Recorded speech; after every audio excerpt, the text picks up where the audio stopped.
Hello everyone, welcome back to our YouTube channel. Last పార్ట్లో దుర్యోధనుడు అశ్వత్థామతో నేను ఆ పాండుపుత్రుల కంటి మీద నిద్ర లేకుండా చేస్తాను అశ్వత్థామ అని అంటాడు. ఆ తర్వాత ఏం జరిగిందో ఇప్పుడు తెలుసుకుందాం.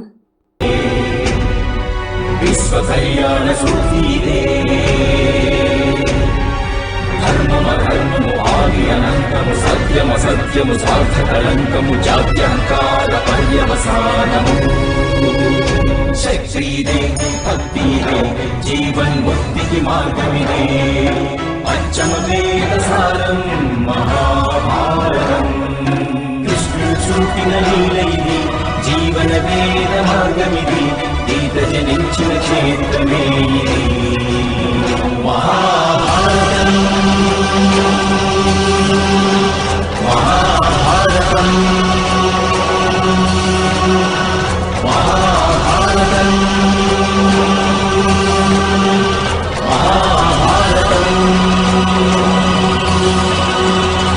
అప్పుడు దుర్యోధనుడు, వెళ్ళిపో మిత్రమా అశ్వత్థామ, నువ్వు నా దగ్గరకు వచ్చావంటే నీవు కూడా దగ్ధమైపోతావు, వెళ్ళిపో మిత్రమా అని తన గుర్రాన్ని తీసుకొని అక్కడి నుంచి వెళ్ళిపోతాడు.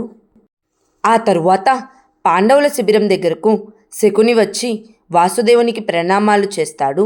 అప్పుడు వాసుదేవుడు, పాండవుల శిబిరానికి మీరు ఆశీర్వదించడానికైతే వచ్చి ఉండరు గాంధార రాజా అని అంటాడు. వెంటనే శకుని, అభినందించడానికి వచ్చాను వాసుదేవ, అత్యంత గొప్ప సామర్థ్యాన్ని ప్రయోగించి మీరందరూ విజయం సాధించారు అని అంటాడు. అప్పుడు భీముడు, ఇప్పటికీ దుర్యోధనుడు జీవించే ఉన్నాడు, మీరు కూడా జీవించే ఉన్నారు శకుని మామ, మా విజయం ఇంకా అసంపూర్ణం అని అంటాడు. వెంటనే శకుని, మా మేనల్లుడు దుర్యోధనుణ్ణి మీరు వధించగలరో లేదో రేపు ప్రాతకాలం ఈ విషయం నిర్ధారణ అవుతుంది. ఇక నా మృత్యువు మేనల్లుడా వృకోదర, నేనేమైనా మహాయోధున్నా ఏమి? నన్ను వధిస్తే ఎవరికైనా పేరు ప్రతిష్టలు రావడానికి? నాకు సంఘర్షణలు అనేవి ఎప్పుడూ మీ పంచపాండవులతో రాలేదు. నాకు ప్రత్యర్థి వాసుదేవుడు ఒక్కడే, అతనితోనే ఇప్పుడు యుద్ధం చేయాలని ఇలా వచ్చాను అని అంటాడు. అప్పుడు వాసుదేవుడు, కానీ మీరు మరచిపోయినట్లున్నారు శకుని మామ, ఈ యుద్ధంలో నేను ఆయుధం పట్టనని వాగ్దానం చేశాను. అయినా ఇప్పుడు సూర్యుడు అస్తమించాడు, సూర్యుడు అస్తమించిన తర్వాత యుద్ధం చేయడం నియమాలకు విరుద్ధం కదా అని అంటాడు. వెంటనే శకుని, వాసుదేవ, రణభూమి అనేది యుద్ధానికి నిజమైన క్షేత్రమని మీరు భావించలేదు, నేను భావించలేదు. పదండి వెళ్ళి జూదమాడుకుందాం. ఒకవేళ మీరు ఓడిపోతే మా దుర్యోధనుణ్ణి విజయుడిగా ప్రకటించాలి. ఒకవేళ నేను ఓడిపోతే దుర్యోధనుడి తరపున యుధిష్ఠిరుడిని సామ్రాట్టుగా ఒప్పుకుంటాను అని అంటాడు. అప్పుడు వాసుదేవుడు, ఇతరుల జీవితాల్ని పణంగా పెట్టి మీ అదృష్టాన్ని పరీక్షించుకోవాలన్న స్వభావం మీకింకా మారలేదు శకుని మామ. కానీ మనం పాండవులను పణంగా పెట్టవద్దు, దుర్యోధనుణ్ణి పణంగా పెట్టవద్దు. ఒకవేళ నేను ఓడిపోతే నేను అగ్నిస్నానం చేస్తాను, ఒకవేళ మీరు ఓడిపోతే మీరు అగ్నిస్నానం చేయవలసి ఉంటుంది. ఆలోచించుకోండి, ఒకవేళ నేను మరణించినట్లయితే పాండవుల మనోధైర్యం సడలిపోవచ్చు. అప్పుడు మీ దుర్యోధనుడు సామ్రాట్టు అవుతాడు.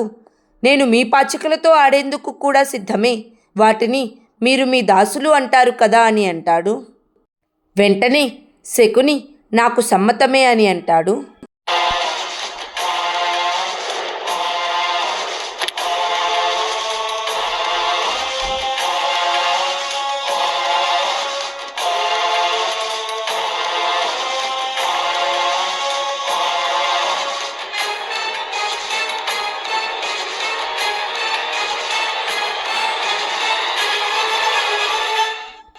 ఆ తరువాత ఆట ప్రారంభమవుతుంది. అప్పుడు శకుని, నా పాచికలే నాకు విధివ్రాతలు వాసుదేవా, జ్ఞాపకముంచుకోండి, అవి నేను ఏది కోరితే అవే పడతాయి. నేను ఏ అంకె కోరుకుంటే ఆ అంకె పడుతుంది అని పాచికలను జరుపుతూ ఉంటాడు. వెంటనే వాసుదేవుడు, కానీ నా విధివ్రాతలే నా పాచికలు శకుని మామ, అంకెలు ఈశ్వరుడు కోరినట్లే పడతాయి, కానీ పాచికలు నా ఇష్టానుసారం పడతాయి అని అంటాడు.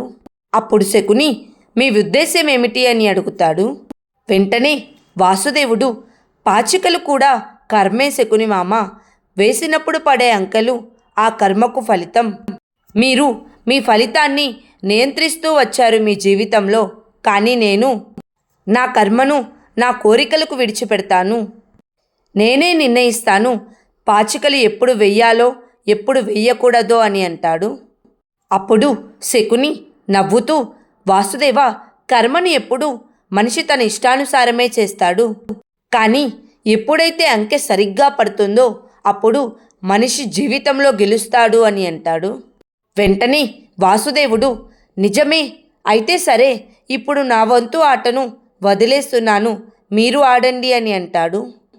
అప్పుడు శకుని, వాసుదేవ, మీ 4 పావులు ఒక్క అడుగు కూడా ముందుకు వేయలేదు, కానీ నా ఒక పావు సగం యాత్రను పూర్తి చేసుకుంది, అయినా మీరు పాచికలు వేయనంటున్నారా అని అడుగుతాడు.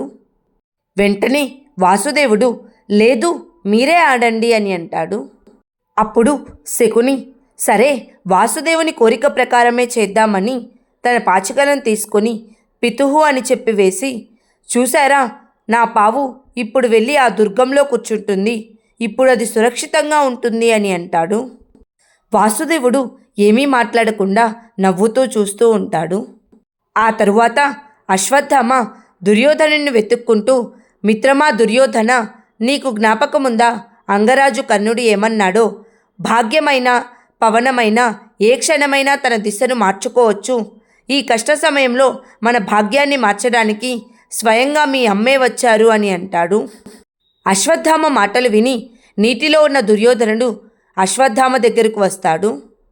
అప్పుడు అశ్వత్థామ, మహారాణి గాంధారి జీవన పర్యంతం తాను చేసిన తపస్సుతో నిన్ను వజ్రకాయుడిగా మార్చేందుకు వచ్చారు. గాంధారరాజు సందేశం ఇది, మీరు పూర్తిగా వస్త్రహీనుడై మీ తల్లి కళ్ళ ముందు నుంచొని ఉంటే వారు తమ కళ్ళకు గంతలు తీసి వారు ఏ భాగాన్నైతే చూస్తారో ఆ భాగం పూర్తిగా వజ్రంగా మారుతుంది మిత్రమా దుర్యోధన అని చెప్తాడు. అదే సమయంలో శకుని వాసుదేవునితో పాచికలాడుతూ ఉంటాడు. అప్పుడు వాసుదేవుడు, మనిషి ఎప్పుడూ తన కర్మలను నియంత్రించాలని ప్రయత్నిస్తూ ఉంటాడు, తన కర్మల ఫలితాన్ని తన ఇష్టానుసారమే పొందాలని ప్రయత్నిస్తూ ఉంటాడు. కానీ పాచికలు చేతికి వచ్చినప్పుడు జూదగాడు ఆడలేకుండా ఉండలేకపోతాడు. వాడు ఇది అర్థం చేసుకోలేకపోతాడు, తాను పాచికలను బంధించలేదని, పాచికలే తానని బంధించాయని. జీవితంలో ఎప్పుడూ ఇలాగే ఆలోచిస్తూ ఉంటాడు, తన కర్మలకు ఫలితం లభిస్తుందా లేదా అని. కానీ ఆలోచించడు శకుని మామ, కర్మలు చేసేందుకు ఇది సరైన సమయమా కాదా అని అంటాడు.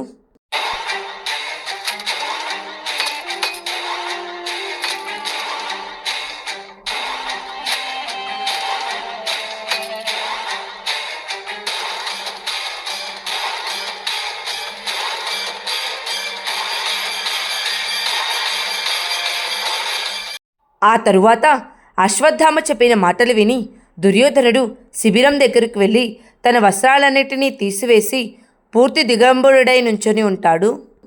అదే సమయంలో వాసుదేవుడు వచ్చి, బావా దుర్యోధన అని పిలుస్తాడు. వెంటనే దుర్యోధనుడు సిగ్గుపడుతూ చెట్టు చాటుకు వెళ్ళి దాక్కొని ఉంటాడు. అప్పుడు వాసుదేవుడు చెట్టు దగ్గరికి వెళ్ళి, బావా, ఇది స్నానం చేసే సమయం కాదు కదా, సన్యసించవలసిన సమయం కదా అని అంటాడు. వెంటనే దుర్యోధనుడు, నీవిక్కడేం చేస్తున్నావు వాసుదేవా అని అడుగుతాడు. అప్పుడు వాసుదేవుడు, నేను పూజ కోసమై దర్భలు తేవడానికి వచ్చాను, మిమ్మల్ని చూశాక ఆలోచనలో పడిపోయాను. వస్త్రాలు కొంతమందికి సిగ్గుచాటుగా ఉంటాయి, ఇంకొంతమందికి గౌరవాన్ని ఇస్తాయి. కొందరు వ్యక్తులకు అహంకారాన్ని ఇస్తే మరికొందరు వ్యక్తులకు బంధనాలవుతాయి. ఇప్పుడు మీరు దేనిని త్యజిస్తున్నారు అని అడుగుతాడు. అదే సమయంలో వాసుదేవుడు శకునితోనూ పాచికలాడుతూ ఉంటాడు. అప్పుడు శకుని పాచికలు వేసి, చూశారా వాసుదేవా, నేను మీకు ముందే చెప్పాను, నా పాచికలు నా ఇష్టానుసారమే ఫలితాన్నిస్తాయి, కనుక నేను మీ కర్మ సిద్ధాంతాల గురించి ఆలోచించనవసరం లేదు అని అంటాడు. వెంటనే వాసుదేవుడు, మనిషి విజయోత్సాహంలో ఉన్నప్పుడు ఈ విధంగానే ఆలోచిస్తూ ఉంటాడు. ఈ విధంగానే వాని వైఫల్యం గురించి ప్రథమ సమాచారం తెలియగానే మందిరానికి పరుగులు తీస్తూ ఉంటాడు. అప్పుడు మళ్ళీ సాఫల్యం లభించగానే వారి మనసులో ఆత్మవిశ్వాసం కలుగుతుంది.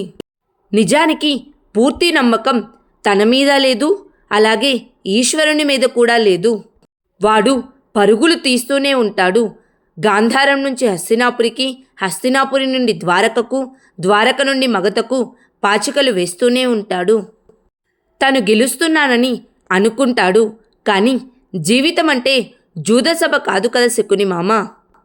కేవలం మన ముందు కూర్చున్న వ్యక్తే ఆడేందుకు. మన ముందు కూర్చున్న వ్యక్తే కాక మన కనుచూపు మేరలో ఆవల ఎందరో ఉండి వారు తమ తమ ఆటలను ఆడుతూ ఉంటారు. వారి పరిణామం కూడా మన మీదే పడుతుంది. అవునా శకుని మామ? కనుకనే నేను పరిణామం పైన కాక కర్మపైనే అధికారాన్ని ఉంచాలని ప్రయత్నిస్తూ ఉంటాను అని అంటాడు. అదే సమయంలో దుర్యోధనుడు, వాసుదేవ వెళ్ళు ఇక్కడి నుంచి, ఈరోజు నువ్వు నా మార్గాన్ని నిరోధించలేవు, వెళ్ళు అని అంటాడు. వెంటనే వాసుదేవుడు, ఎవరు ఇంకొకరి మార్గాన్ని ఎన్నటికీ నిరోధించలేరు వాసుదేవా, లేకపోతే కురుక్షేత్రంలో ఇంతటి సంగ్రామం జరిగి ఉండేది కాదు. మీరు నన్ను నమ్మండి బావా, నేను ఎప్పుడూ ఎవరి మార్గాన్ని నిరోధించను. అయితే సలహా ఇస్తాను, నా శక్తి వంచన లేకుండా. అయితే వినేవారు తమ ధర్మాన్ని అనుసరించి అర్థం చేసుకుంటారు అని అంటాడు. అప్పుడు దుర్యోధనుడు, ధర్మం అనే మాట మీ నోటి నుండి అపశబ్దంలా వినిపిస్తుంది వాసుదేవా. నన్ను ఓడించేందుకు నువ్వు ఎంత వంచన చేశావో నాకు తెలుసు వాసుదేవా అని అంటాడు. వెంటనే వాసుదేవుడు, తప్పకుండా నేను మీకు ముందే చెప్పాను, ఈ యుద్ధంలో వంచన జరుగుతుందని, అది ఇరుపక్షాలలోనూ జరుగుతుందని. కానీ మీ పరాజయానికి నిజంగా నేను కారణం కాదు, స్వయానా తమరే. తమరు పరిస్థితి గురించి పూర్తిగా ఆలోచించకుండా పనులు చేస్తూ ఉంటారు. అందులో నా దోషమేమీ లేదు. ఎలాగంటే ఈరోజు మీ తల్లి సమక్షానికి మీరు పూర్తిగా దిగంబరులై వెళ్తున్నారు, శరీరాన్ని వజ్రంగా మార్చుకునేందుకు అని అంటాడు. వెంటనే దుర్యోధనుడు, నీకెలా తెలిసింది వాసుదేవా అని అడుగుతాడు. అప్పుడు వాసుదేవుడు, నేను కూడా కొన్ని శాస్త్రాలు చదివాను బావా, నాకు తెలుసు తపఫలాన్ని ఇంకొకరికి దానంగా ఇవ్వవచ్చు అని. నేను మీ అమ్మ గాంధారి కురుక్షేత్రానికి రావడం కూడా చూశాను. అయినా మీరు ఈ రక్షణ యుద్ధాన్ని ముందే ఎందుకు పొందలేదు, ఈ ప్రశ్నే నా మనసులో ఆలోచిస్తున్నాను అని అంటాడు. వెంటనే దుర్యోధనుడు, ఆ రోజు పొందకపోతేనేం, ఇప్పుడు పొందాను కదా, పొంది రేపు ఆ దుష్ట పాండవులను వధిస్తాను నేను అని అంటాడు. అప్పుడు వాసుదేవుడు, నిజమా? నేను ఇంతకు ముందే మీకు చెప్పాను కదా, మీరు పరిస్థితి గురించి పూర్తిగా ఆలోచించరని. అందుకే మీకు విజయావకాశం పరాజయం అనే పరిణామాన్ని ఇస్తూ ఉంటుంది. చివరి నిర్ణయం ఇక మీదే, వెళ్ళండి, మరి నేను కూడా వెళ్ళొస్తాను అని వెళ్ళబోతూ ఉండగా దుర్యోధనుడు ఆపి, ఏమన్నావు వాసుదేవా అని అడుగుతాడు. అప్పుడు వాసుదేవుడు, మీరు ఇంతగా కోరుకుంటున్నారు కనుక చెప్పే వెళ్తాను. మీరు మీ తల్లి సమక్షానికి పూర్తిగా దిగంబరులై వెళ్తున్నారు. కానీ ధర్మం సాంప్రదాయం ఏం చెప్తున్నాయంటే, ఒక యువకుడు తన తల్లి సమక్షానికి నగ్నంగా వెళ్తే వానికి ఏ విధంగా అయినా మాతృహత్యా పాతకం చుట్టుకుంటుందని. అయినా ఇది అంత సవ్యమైన పని కూడా కాదు. ఇంతటి మహాపాపం తప్పకుండా పరాజయానికి కారణంగా మారవచ్చు, ఆలోచించుకోండి అని అంటాడు. వాసుదేవుని మాటలకు దుర్యోధనుడు ఆలోచిస్తూ, గదాయుద్ధంలో నడుము కింద భాగాన దాడి చేయడం నియమాలకు విరుద్ధం. ఒకవేళ నడుము క్రింది భాగం వజ్రంగా మారకపోయినా ఏమీ కాదు, నా మిగతా శరీరం అంతా వజ్రకాయంగా మారుతుంది కదా అనుకుంటాడు. అప్పుడు వాసుదేవుడు, అది తమరే నిర్ణయించుకోండి బావా, ఇక నేను వెళ్ళొస్తాను అని దుర్యోధనునికి ప్రణామాలు చేసి అక్కడి నుంచి వెళ్ళిపోతాడు. అదే సమయంలో వాసుదేవుడు శకునితో, ఆడండి శకుని మామ, మీకే ఆటను విడిచిపెడుతున్నాను అని అంటాడు. వెంటనే శకుని, మీరు ఒక్కసారి కూడా పాచికలు వేయలేదు వాసుదేవా, మీరు అగ్నిస్నానం చేయవలసి ఉంటుంది, ఇది మీకు గుర్తుంది కదా అని అడుగుతాడు. అప్పుడు వాసుదేవుడు, నిజంగా నేను పరాజితమైతే అగ్నిస్నానం తప్పకుండా చేస్తాను. కానీ ఒక ఆటను వదులుకోవడం నేను ఎప్పుడూ పరాజయం అనుకోను శకుని మామ, ఆడండి అని అంటాడు. అప్పుడు శకుని, మీరు ఆడుతున్న తీరును నేను అర్థం చేసుకోలేకపోతున్నాను వాసుదేవా అని అంటాడు. అప్పుడు వాసుదేవుడు నవ్వుతూ, మీరు నా తీరును ఏనాడు అర్థం చేసుకున్నారు శకుని మామ అని అంటాడు. వెంటనే శకుని, ఎలా మీరు నన్ను పదే పదే పరాజితుని చేస్తూ ఉంటారు కృష్ణ అని అడుగుతాడు. అప్పుడు వాసుదేవుడు, ఎవరు కేవలం విజయం కోసం ఆడుతుంటారో వాడికి విజయం పరాజయం రెండూ లభిస్తాయి. నేను ఎప్పుడూ లీలలు చేస్తూ ఉంటాను. లీలలంటే తెలుసు కదా మీకు.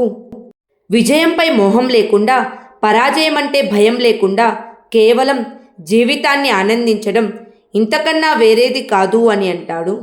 వెంటనే శకుని, అసత్యం మాట్లాడకు కృష్ణ, నిజంగా నీకు పాండవుల విజయంపై మోహం లేదా అని అడుగుతాడు. అప్పుడు వాసుదేవుడు, లేదు, నిజంగా లేదు. ఒక పాత్రలో ధాన్యం గింజలు నింపుతున్నప్పుడు గృహిణులు ఆ పాత్రను కుదుపుతూ ఉంటారు. అప్పుడు ధాన్యం గింజలు వాటి స్థానాలకు చేరుకుంటాయి. ఏ ధాన్యం గింజ కూరుకుపోతుందో, ఏ ధాన్యం గింజ పైనే ఉంటుందో వాటిలో ఎటువంటి తేడా ఉండదు. ఎందుకంటే చివరికి ఆ గింజలన్నీ భోజనంగానే మారాలి. కాలం నేడు సమాజాన్ని అతలాకుతలం చేస్తుంది. మనుషులు తమ తమ స్థానాలకు చేరుకుంటారు. అధర్మం ఏ మనుషులనైతే పైకి తీసుకొస్తుందో ముందుగా కాలం వారినే భక్షిస్తుంది. ధర్మం కొందరు మనుషులను రక్షిస్తుంది.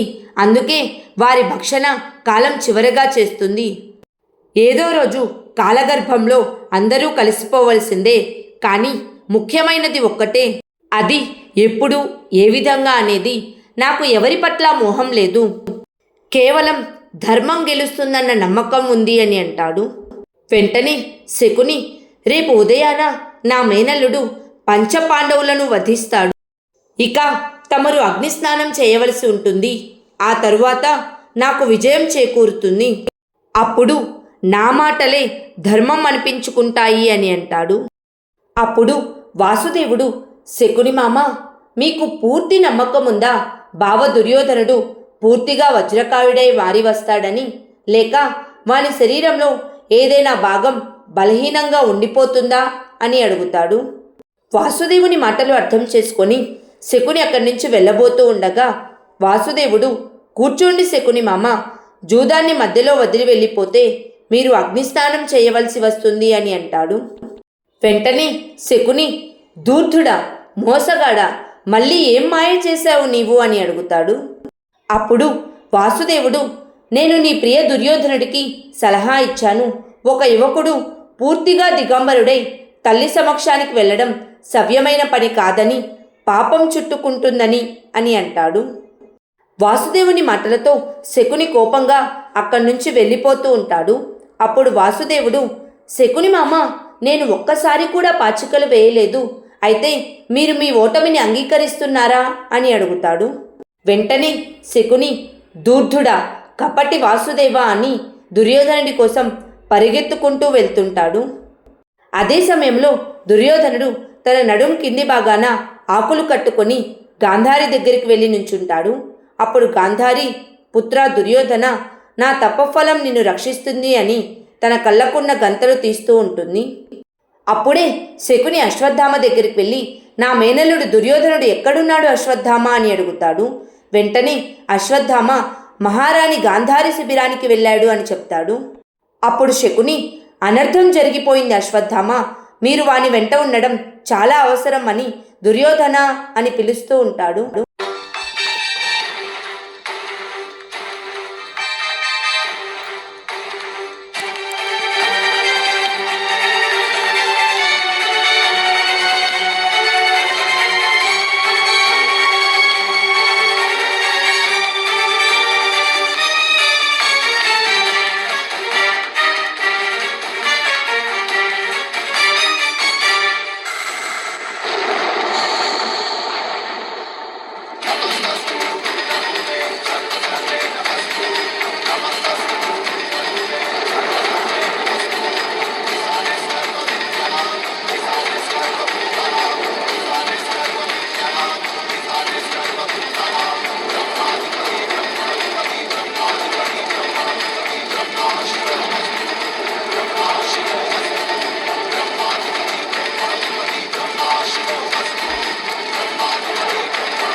శకుని అశ్వత్థామ శిబిరం దగ్గరికి వచ్చేసరికి అదంతా కాలిపోతూ కనిపిస్తుంది.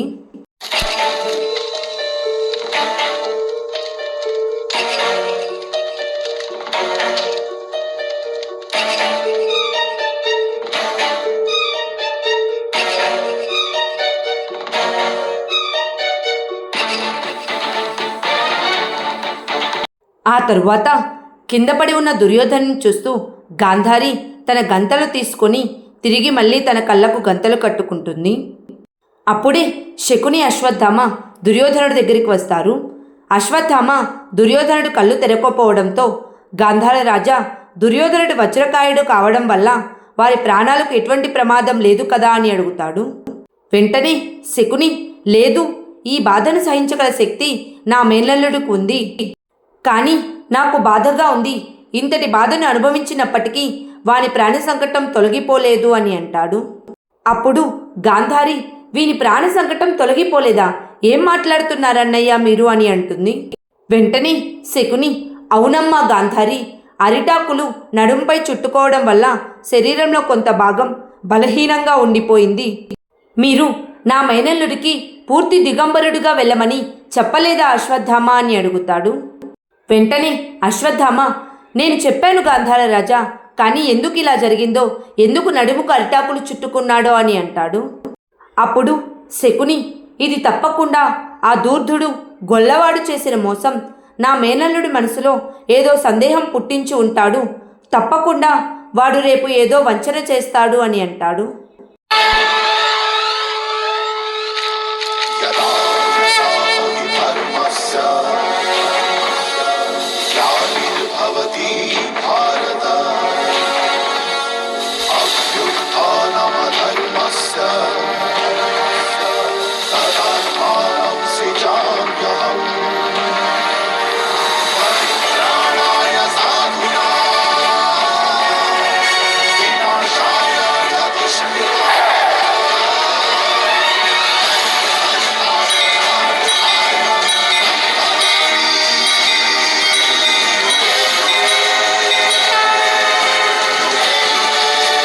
ఆ తరువాత ఏం జరిగిందో నెక్స్ట్ పార్ట్లో తెలుసుకుందాం. Please like, share and subscribe to our YouTube channel. Thank you.